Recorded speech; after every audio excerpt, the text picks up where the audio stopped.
አረዲያ እንዲው ሀገር የገብቼ አርቻ በወጣልኝ።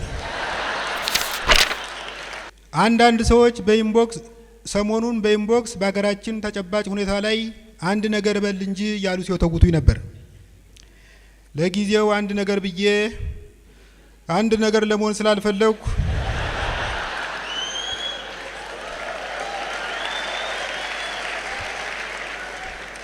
ከጸሐፊነት ወደ አንባቢነት ተሸጋግሬ ቆይቻለሁ።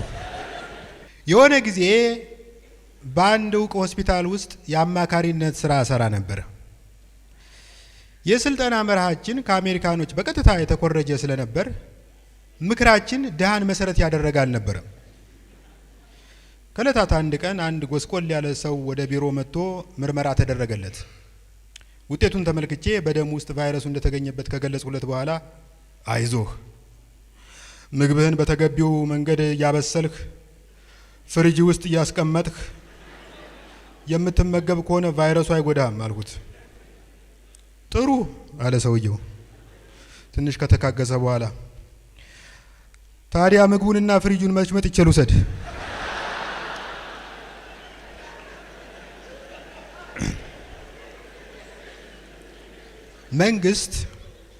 መንግስት ከመጸዳጃ መልስ ምግብ ከማዘጋጀቱ በፊት እጅዎን በሳሙናና በውሃ በመታጠብ አተትን ይከላከሉ የሚለው ምክር በስልኬ በለቀቀብኝ ቁጥር ትዝ የሚለኝ ያጎስቋላ ሰውዬ ነው።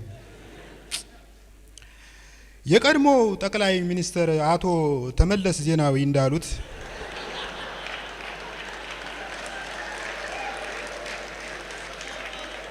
የዲሞክራሲያዊ መንግስት ዋና ተግባር ለዜጎች ሀብትን በእኩልነት ማከፋፈል ነው። ግን ምን ዋጋ አለው? በእኛ ሀገር የመንግስት ዋና ተግባር ምክርንና መከራን ማከፋፈል ሆኗል። ሌላው ይቅር፣ አሁን ስለ ሳሙና ጥቅም መንግስት ወጣቱን ሊመክረው ይገባል? ሰው ምን ይለናል አይባልም?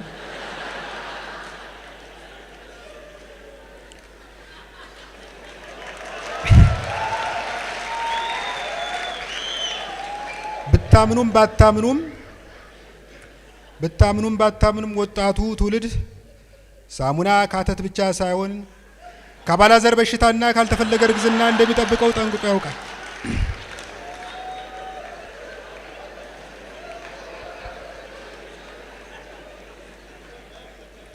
በሀገራችን መጸዳጃ ቤት በጣም ብርቅ ነው።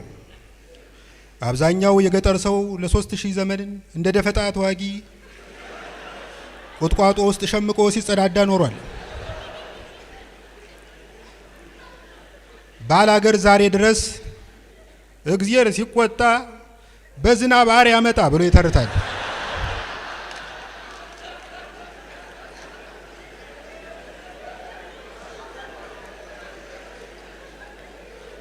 ከተሜው በጠራራ ፀሐይ በአደባባይ ከጎረቤቱ ጋር ጎን ለጎን ቆሞ ሲሸና በመኖሩ የተጠቃው በጉንፋን ብቻ አልነበረም። ከዚያም አልፎ ብልቱን አጠገቡ ከሚሸናው ሰውዬ ብልት ጋር በማወዳደር ላልተፈለገ ፔኒስ ኢንቪ ሲጋለጥ ኖሯል። እኔ ራሴ ሽንት ቤት ለመጠቀም ስፈልግ ታክሲ ተኮናትሬ ከ22 ወደ ካዛንቺስ ለመሄድ እገደዳለሁ። ከታክሲ ወርጄ ካዛንቺስ ወደሚገኝ አንድ ዘናጭ ሆቴል ጎራ እላለሁ። ሱፌን ግጥም አድርጌ ሳምሶናይቴን አንጠልጥዬ ጣደፍ እያልኩ ስገባ የሆነ አህጉር አቀፍ ስብሰባ ለመሳተፍ የምገባ እንጂ ሽንት ቤት ፈልጌ የመጣሁ አልመስልም። ከዛ ሻይ አዝና ለሻዩ ስል እንደመጣሁ ለማስመሰል 10 ደቂቃ ያክል ቁጭ ብዬ ምላሴን በንፍር ውሃ ቀቅላለሁ። ከዚያ አስተናጋጅቱ ባጠገቤ ስታልፍ ይቅርታ እሙ ወዴት ነው ሬስትሩሙ ብዬ ገጥማለሁ። ሽንት ቤቱ ተይዟል ብላ ኩስትርትር ትልብኛለች። አዲስ አበባ ውስጥ አንድ ጊዜ በወረፋ ትቀደም እንጂ ከተቀደምክ መጠበቅ የማይታሰብ ነው። የዘንድሮ ደንበኛ ከሽንት ቤት ተቀምጦ ፌስቡኩን ሲጎረጉር ስለሚውል መንግስት ኢንተርኔት ብሎክ ካላደረገ በቀር ከሽንት ቤት አይፋታም።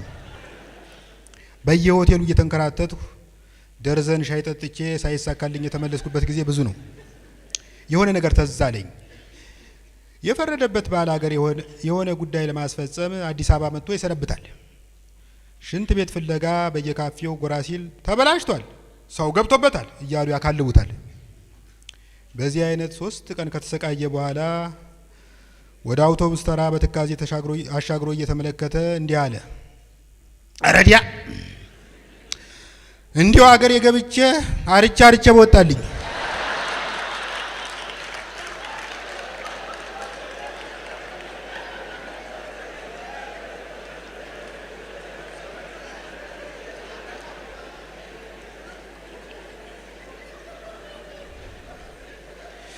የወረፋ ነገር ከተነሳ ትናንት ለሆነ ጉዳይ ካዛንቺስ አካባቢ ተሰልፌ ነበር። ወረፋው በጣም ረጅም ከመሆኑ የተነሳ ፊት ከቆመው ሰውዬ ጋር መገናኘት የሚቻለው በስልክና በኢሜል ነው። ሰው ደግሞ ወረፋ የመጠበቅ ትዕግስቱም ሆነ ጨዋነቱ ጥሎት ጠፍቷል። አንዱ ኩላሊት አለብኝ ሲል አሳለፍ ነው። ሌላው ሪህ አለብኝ ብሎ አልፎን ሄደ። ጤነኛ ሆኖ የመኖርን ጉዳት ለመጀመሪያ ጊዜ የተረዳሁት ያኔ ነው።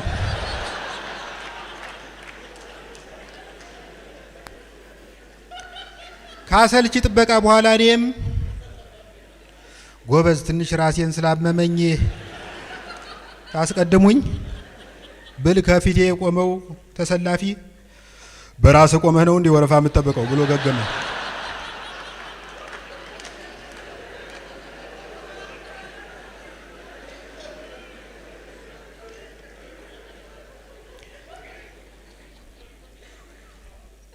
አንዳንድ ሰዎች ሰሞኑን በኢንቦክስ በሀገራችን ተጨባጭ ሁኔታ ላይ አንድ ነገር በል እንጂ ያሉ ሲወተውቱኝ ነበር። ለጊዜው አንድ ነገር ብዬ አንድ ነገር ለመሆን ስላልፈለኩ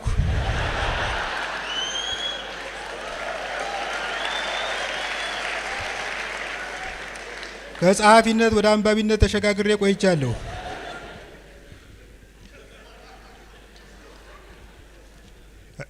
አሁን ግን በዛ የምሰማውና የማየው ሁሉ ኢትዮጵያ ከየት ወዴት እያሰኘኝ ነው። ሞአ አንበሳ፣ ዘመነ ግደ ጉዲሳ ከአባታቸው ከራስ መኮንን የወረሱትን የኢዮቤልዩ ቤተ መንግስት ወደ ዩኒቨርሲቲ ቀይረውት እንደነበር በታሪክ ሰፍሯል። ይህ ከሆነ ከ40 ምናምን ዓመት በኋላ ጌቶች፣ በነገራችን ላይ ይሄ ከለውጡ በፊት ነው የተጻፈ።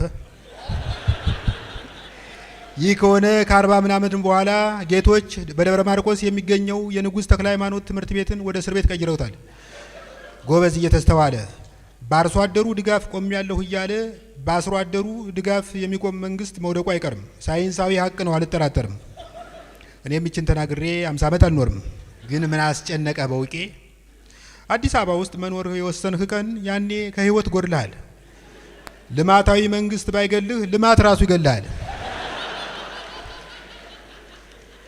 ባለፈው እዚህ 22 ማዞሪያ አንዱ የተረፈው አስፓልት ዳር ፎቅ ይሰራል። ቡልኬትና መስታወት ያስቆልላል ቢባል ይሻላል። ግንበኞቹና ናጢዎች በቀን 5 መንገደኛ ለመግደል ቆርጠው ከቤታቸው ወጡ ነው የሚመስለው። እኔ ስለ ኑሮና ብልሃቱ እያሰብኩ ወክ ሳደርግ ግብዳ ቡልኬት ለጥቂት ስቶኝ ወደቀ። ቡልኬቱን አተኩሬ ሳየው ራሱን የቻለ ግልገል ህንጻ ነው። የወንቃው ጊዮርጊስ ስላተረፈኝ ላመሰግን፣ እግረ መንገዴንም አናጢውን ልሳደብ ሳንጋጥጥ የሲሚንቶ ሊጥ የያዘ ባሊ ቁልቁል ወደ አናቴ ሲመጣ አስተዋልኩት። ኧረ ምን ጉድ ነው እያልኩ እያፈገፈኩ ስሮጥ ባቡር ለትንሽ ስቶኝ አለፈ። ባለፈው አንዱ እንዲህ ባቡሩ ለትንሽ ስቶት ፖሊሶች ያዙትና ስትክለፈለፍ ለአደጋ ተጋልጠ ነበር እያሉ በቆመጥ ወቁት። ሰውየው ከሩምታው ድብደባ ለጥቂት ተርፎ በቃሬዛ ሸክም ወደ አምቡላንስ ሲገባ እንዲህ ሲል ተደምጧል። ባቡሩ እየተመላለሰ ቢገጨኝ እንኳን እንዲህ አልጎዳም።